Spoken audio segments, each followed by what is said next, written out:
सबै कुरा सबै चिज देखाउन मिल्छ र सबै पीडाहरू सुनाउन मिल्छ भन्ने हुन्न।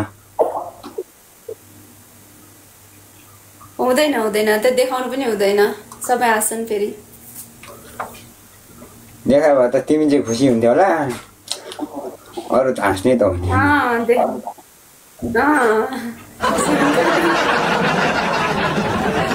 करियर करियर देखाए जो पनि खुसी हुन्छ। हुन्न 50% हाँसे पनि 50% ए भन्ने हुन्छन्। सधैँभरि सबै चिजमा रमाउँछ भन्ने हुनन् पब्लिक। जोडी दामी छ अरे, अब के गर्नु त नि, मर्नु भएन बौलाउनु भएन। उहाँले मलाई प्रपोज गरेको छैन। अब सबै कुरामा छोरै मान्छे, उहाँले प्रपोज नगरेपछि सबै कुरामा छोरै मान्छे झुक्नुपर्छ भन्ने पनि छैन। ठिकै छ, नझुक्नुहोस्। झुक्दा फाइदा त छ फेरि।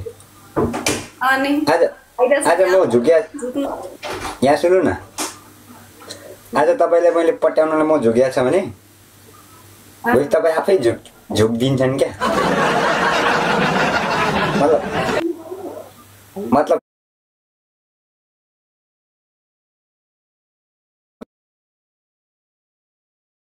नगर्ने भएपछि त के काम भयो त। बिहा नगरेपछि त प्रपोज मात्र किन गर्नु? अगाडि बिहा गरेर प्रपोज गर्ने कि प्रपोज गरेर चाहिँ बिहा गर्ने, उल्टो भएन? पहिला बिहा गरेर प्रपोज गर्ने हो। किन भन? ए उल्टो भयो त त्यो त। उल्टो होइन, फगाउनलाई इजी हुन्छ। माने पनि नमाने पनि बुढी त आफ्नै हो नि। ए त्यस्तो भयो। त्यही त होइन, पहिला पहिलाको पालामा कस्तो थियो थाहा छ? थाहा छ, बोकेर लाने। पहिला राजा शासनको पालाको अहिलेको जमाना भएको भए तिमीलाई कतिजना तानेर लगेर मूल खापामा बाँधेर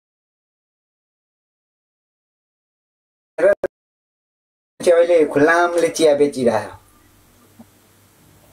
त्यही त है, म पनि सोध्छु साँच्चै कुन चाहिँ मैले भेटाएको भए त डोकोमै बोकेर हिँड्थ्यो। अब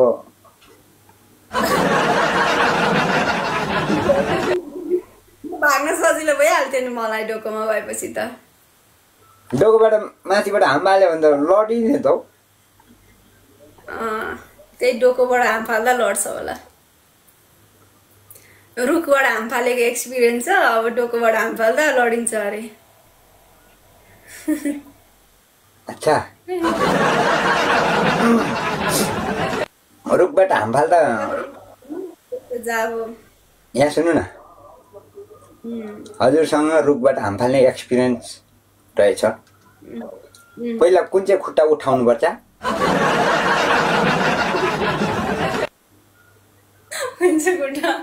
दुईटा खुट्टा जुन उठाए पनि हुन्छ, तर मेरो प्राय देब्रे चल्छ, देब्रे खुट्टा।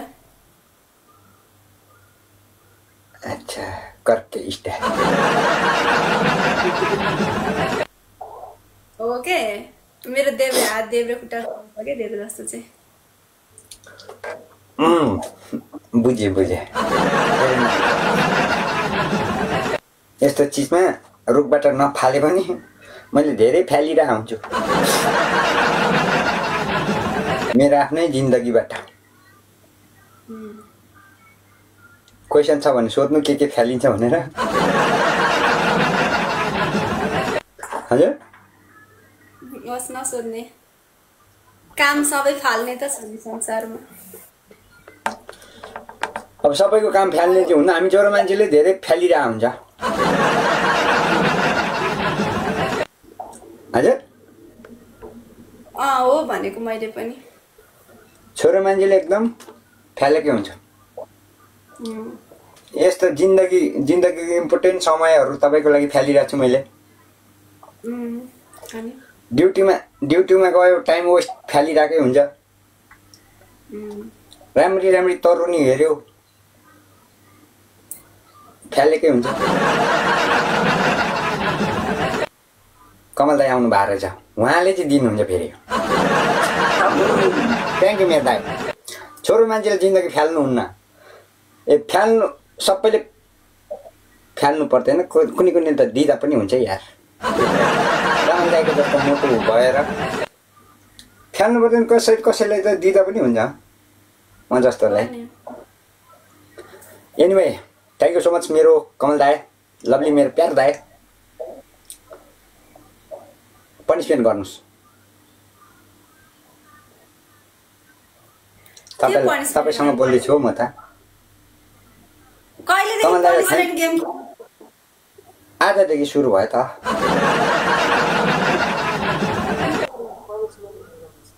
दसैँ लागेपछि त अनि सधैँभरि के सुहाउने सङ्क्रान्ति बाँच्दै बस्ने हो र?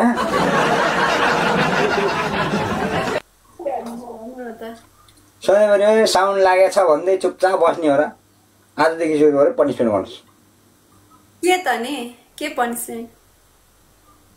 पनिसमेन्ट डेन्जर हुन्छ मेरोमा। भन्नु न। अब उहाँहरूले लेखेपछि हुन्छ।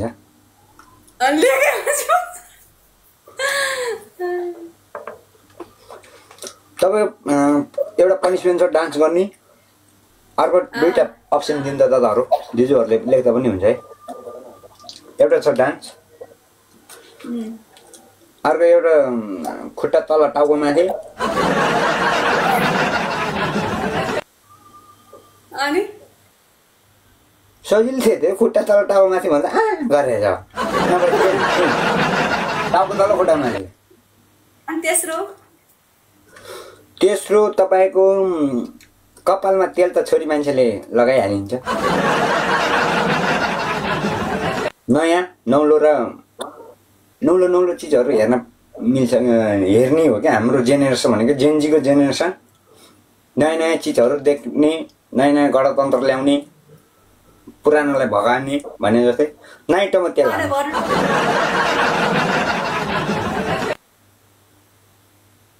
म यसो डाइरेक्ट बोल्दिनँ क्या, घुमाइ बोल्ने हो। नाइटोमा तेल हाल्नु।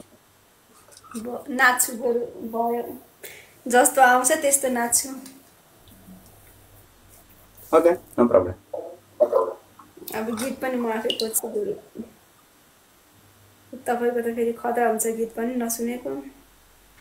के साह्रो राम्री हो केटी, अब राम्रो भएर हाम्रो हुन्न, हाम्रो राम्रो हुन्न, के भयो।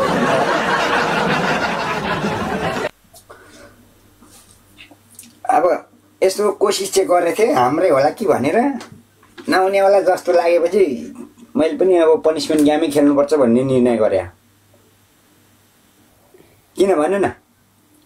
किन? कुर्सीवाला दाइसँग खेलेपछि त यो पनिसमेन्ट त नर्मल हो नि। जोक हामी होइन नरम बोलेको छैन।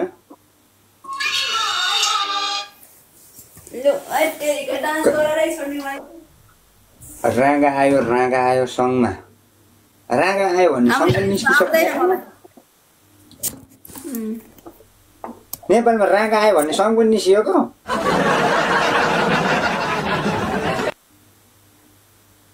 दसैँ आयो भन्ने सङ्ग त सुन्या हो।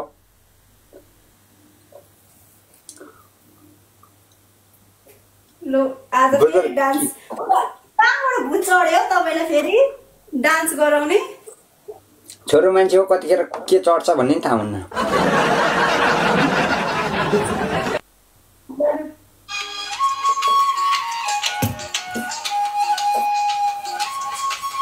अलिक पछाडि जान्छ।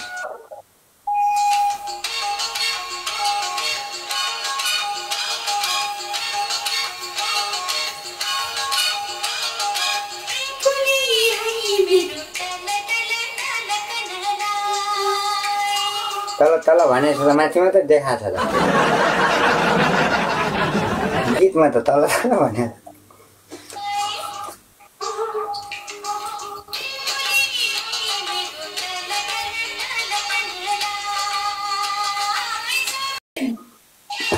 तपाईँ नाचेको देखेर हाम्रो गाउँमा त्यो बारीको पत्तामा हुने गोडेउला याद आयो मलाई लक्ष्मीको मान्छेको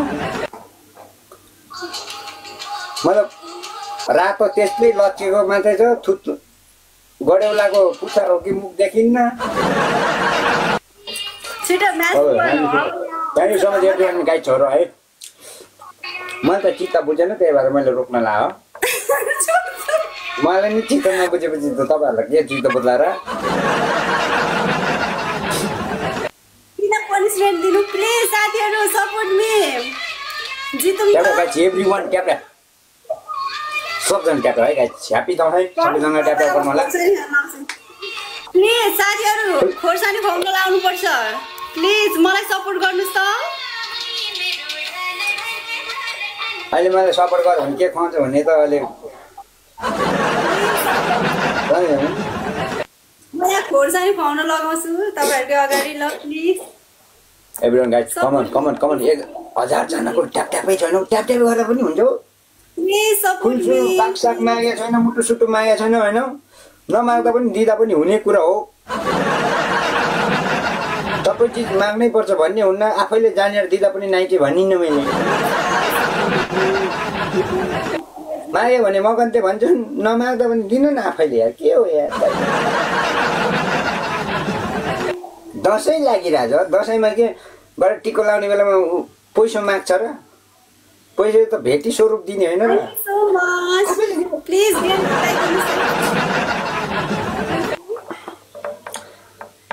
ल बाघ खानु है केटा हो बाघ नहाने पनि भैँसी हान्दा हुन्छ दादा फरक पर्दैन प्लिज गेम जिताइदिनुस् न मुटु सुटु हान्दा पनि हुन्छ फुलफुल हान्दा पनि हुन्छ नहाने पनि हुन्छ तर ट्याप ट्याप चाहिँ गर्नु न यार 1000-1200 मान्छे हुन्छन् अनि ट्याप ट्याप 800 मा जिताउनु पर्छ यतातिर खसी सक्यो त ब्रो हिजो खसी सकेको छैन कान्छा दुबईमा हुन्छ भने वेलकम छ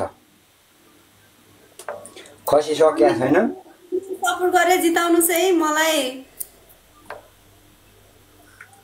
थोदे ब्रोले काजु खानु भयो कि क्या हो